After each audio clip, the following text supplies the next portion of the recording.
AM 1230, FM 106.3 HD2 K-Radio 우리 방송 오늘의 시사 포커스 시간입니다. 이 시간은 고향의 맛을 전해드리는 미국 최대 아시안 슈퍼마켓 체인 H마트, 한국의 법무법인 클라스와 한결이 합병해 10위권 로펌으로 탄생한 법무법인 클라스 한결, 유럽풍의 감성과 편안함, 고급스러운 웨딩홀, 서울 강남에 위치한 엘리에나 호텔 공동 제공입니다. 오늘도 어제에 이어서 세계 곳곳에서 벌어지고 있는 아주 중요한 국제정세 안보 소식이 좀 전해드려되게 되는 시사 포커스 시간이 됩니다. 특히 중동에서 벌어지고 있는 가자 전쟁 종식의 협상, 그리고 미국 내의 정계 움직임, 또 유럽과 남미에서의 갈등까지 전 세계가 긴장과 변화를 동시에 맞고 있는 상황입니다. 먼저 중동 쪽입니다. 이스라엘과 하마스 간의 전쟁 흥리, 가자 전쟁이라고 불리는 이 갈등이 새로운 전환점을 맞이를 했습니다. 지난 29일이었죠. 트럼프 대통령이 백악관에서 네타냐후 이스라엘 총리와 회담을 가진 직후에 하마스에 대해서 사실상의 최후 통첩을 내린 것입니다. 다시 말해서 종전할래? 아니면 괴멸당할래? 이 두 가지의 선택만 남아있는 하마스가 되고 있습니다. 그리고 주어진 시간은 한 3, 4일 정도로 되고 있고, 그것을 우리가 72시간이라는 규정으로 생각을 해봤을 때 거의 72시간이 사실 지금 다 되어가고 있는 시점에 있는 상황인 거죠. 자, 하마스에게 자발적으로 해체를 할 것인지 아니면 전쟁으로 괴멸될 것인지 사라질 방법을 선택하라라고 통보한 것입니다.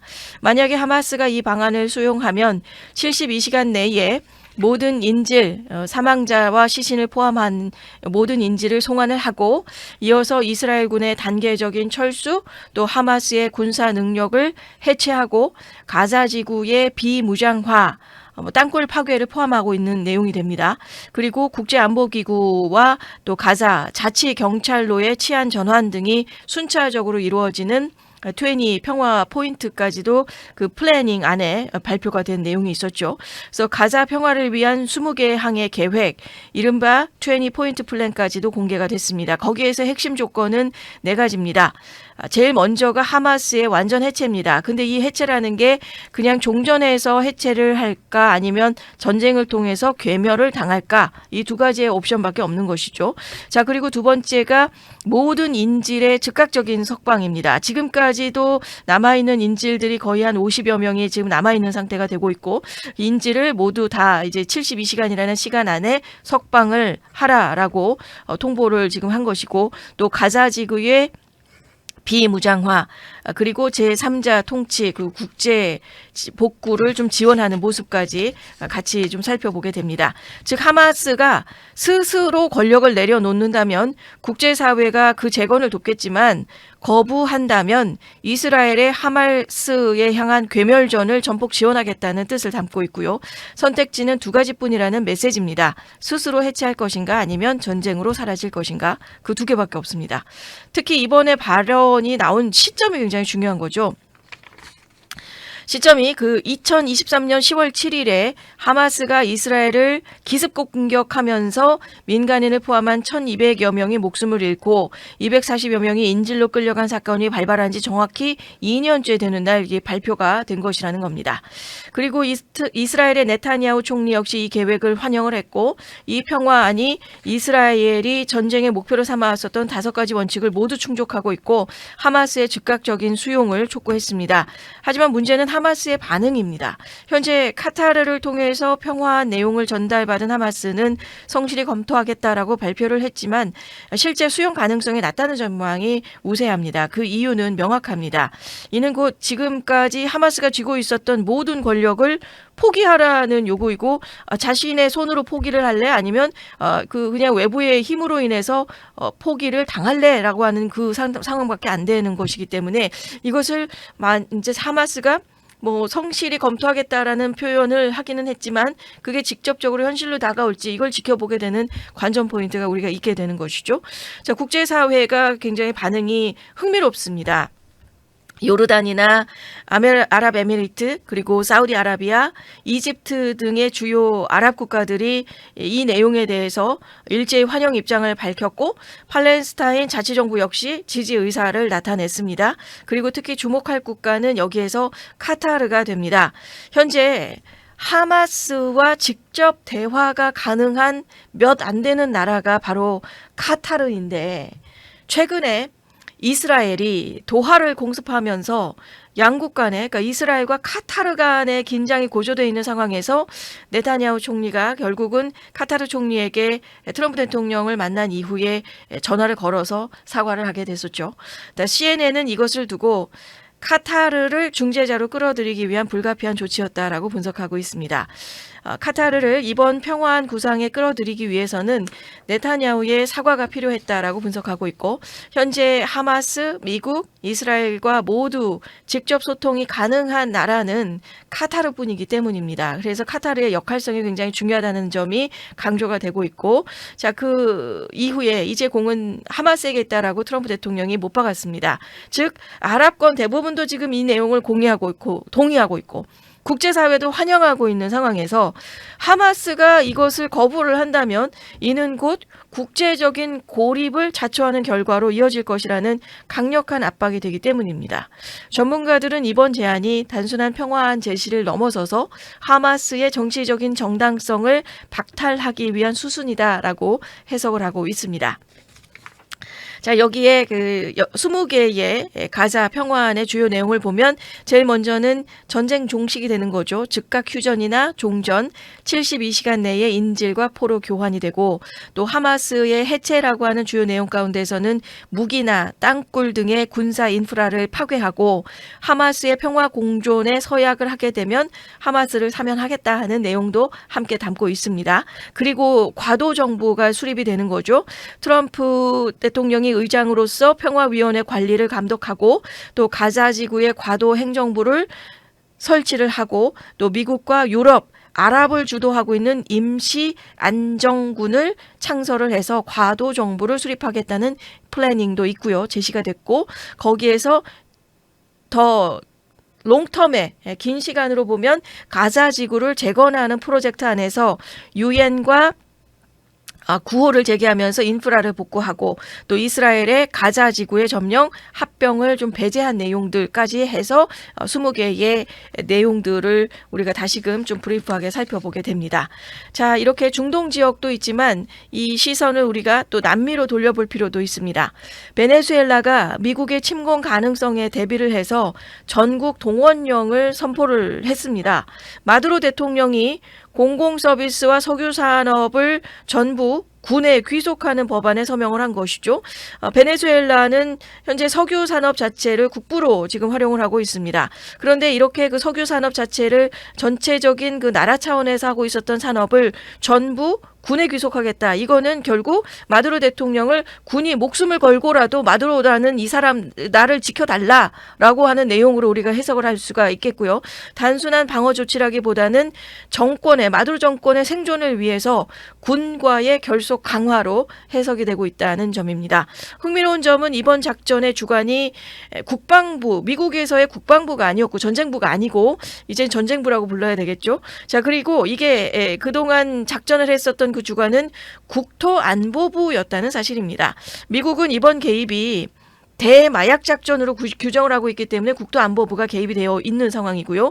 즉 마약 카르텔의 두목이 결국은 국토안보부가 들어갔다라는 건 나라 대 나라로서 이 문제를 가지고 끌어나가는 것이 아니라 베네수엘라의 마두로 정권은 마약 카르텔의 수장이고 우두머리고 그 두목이 바로 마두로라고 하는 모습을 갖고 있기 때문에 국토안보부 차원에서 마약 작전으로 규정을 하고 있다라는 것도 우리가 다시금 베네수엘라를 향한 남미 쪽에서의 모습도 살펴볼 수가 있겠습니다. 이와 같은 명분이 좀 국제법적인 논란을 피하기 위한 전략이다라는 분석도 함께 제기가 되고 있습니다. 자, 그리고 시선을 다시금 또 유럽으로 한번 가보겠습니다. 유럽에서는 먼저 예멘의 후티 반군입니다. 이들이 네덜란드 화물선을 미사일로 공격하는 사건이 발생을 했습니다.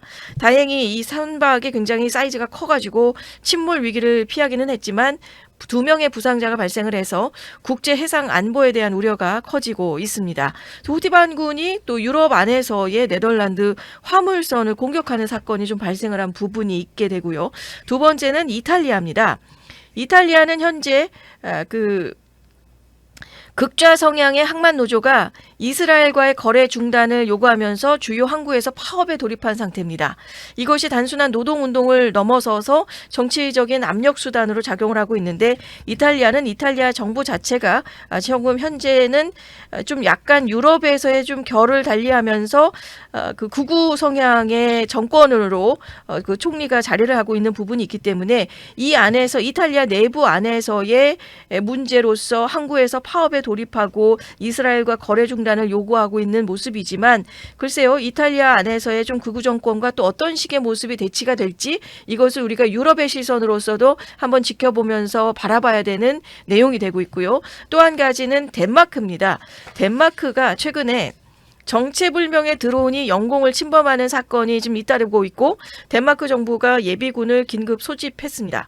그런데 문제는 덴마크라는 나라 자체가 인구가 많지가 않은 상황입니다. 600만 명이에요. 600만 명이면 사실 우리 LA 카운티의 인구가 1000만을 넘고 있는데 1000만에 비해서 정말 LA 카운티보다도 적은 숫자의 규모로 덴마크의 인구가 있게 되고 그 안에서의 덴마크의 정규군의 병력은 2만 명 수준에 그치고 있어서 그 대응 능력의 한계가 드러난 상황이 되고 있고 여기에서 덴마크의 정체불명의 드론이 계속해서 침범하는 사건이 잇따르고 있자 덴마크 차원 안에서의 예비군이 긴급 소집이 되고 있다라는 것도 우리가 깊이 있게 좀 살펴봐야 되는 예의주시해야 되는 지역 중에 하나로 자리를 하고 있다는 것이죠.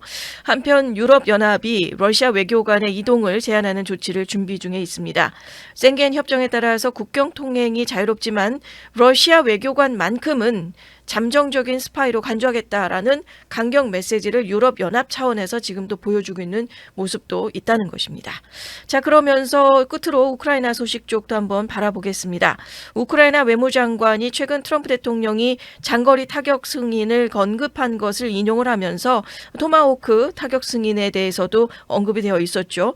그러면서 우크라이나 외무장관 차원에서 이제 러시아한테 안전지대는 없다. 심지어 크렘린도 대상 공격이 될 수 있다라고 경고를 했습니다. 젤렌스키 대통령이 최근에 대규모 반격 작전에서 174제곱킬로미터 이상의 영토를 수복을 했고 러시아군 3,000명을 격퇴했다고 주장했습니다. 물론 실제 피해 규모는 검증이 필요한 상황이 되고 있지만 전황이 다시 크게 요동치고 있는 것은 분명한 것 같습니다. 이번 반격이 단순한 영토 탈환에 그치지 않고 러시아의 심장부에 대한 위협으로서 확전 가능성을 높이고 있다고 경고하고 있습니다. 자, 오늘 이렇게 살펴드린 곳곳에 세계 곳곳에 지금 펼쳐져 있는 여러 가지의 긴장 모드들을 살펴보면 중동에서는 전쟁의 끝이 보이는 듯하면서도 여전히 불확실성이 남아 있고요. 남미에서는 정권 유지와 개인 명분 등을 둘러싼 긴장이 커지고 있습니다. 그리고 유럽은 군사, 정치적인 불언이 동시다발적으로 지금 발생하고 있는 유럽, 그리고 그 가운데에 우크라이나 전쟁은 여전히 유럽 안보의 시한폭탄으로 자리하고 있다고 결론을 내릴 수가 있겠습니다. 다시 정리를 해봤을 땐 중동에서는 가자 전쟁 종식을 향한 중대한 평화안이 제시가 됐지만 여전히 하마스의 결단이라는 큰 변수가 남아 있습니다. 그리고 남미에서는 베네수엘라와 미국의 대립이 군사작전의 문턱에 다다르면서 지정학적인 긴장이 고조되고 있고 유럽에서는 드론이나 또 이탈리아에서의 파업, 해상 공격 등의 각국이 직면한 위협이 서로 다르지만 공통적으로 안보 불안이라는 커다란 그림으로 지금 이어지고 있는 상황이고 우크라이나 전쟁도 국경 분쟁을 넘어서서 러시아와 서방 전체의 대립 구도로 확대되고 있습니다. 이처럼 세계 곳곳에서 벌어지는 갈등이 결코 떨어져 있는 사건들이 아니라는 겁니다. 중동의 전쟁은 유가와 에너지 시장에 영향을 주고요. 남미의 혼란은 국제 원자재 공급망을 흔들고 또 유럽과 우크라이나 간의 긴장이 나토, 러시아의 대립 구도로 이어집니다. 결국 지구 반대편의 갈등이 곧 우리의 경제와 안보에도 직접적인 파장을 미치는 시대, 그것이 지금 우리가 살아가고 있는 현실이라는 겁니다. 하지만 동시에 국제사회가 보여주고 있는 협력의 가능성도 존재합니다. 아랍 국가들이 트럼프 평화안을 지금 환영하고 모두가 다 하마스가 마무리를 해야 된다라는 모습을 보여주고 있는 것처럼 각자의 이해가 다르더라도 전쟁을 멈추려는 공감대가 형성이 될 때 작은 변화의 씨앗이 싹트기 시작할 것 같습니다. 위기는 늘 위험과 기회를 동시에 품고 있습니다. 국제사회의 대응이 어떻게 흘러가느냐에 따라서 지금의 긴장이 더 큰 갈등으로 이어질 수도 혹은 새로운 평화 질서로 나아가는 계기가 될 수도 있겠습니다. 오늘의 시사 포커스 여기서 마치겠습니다.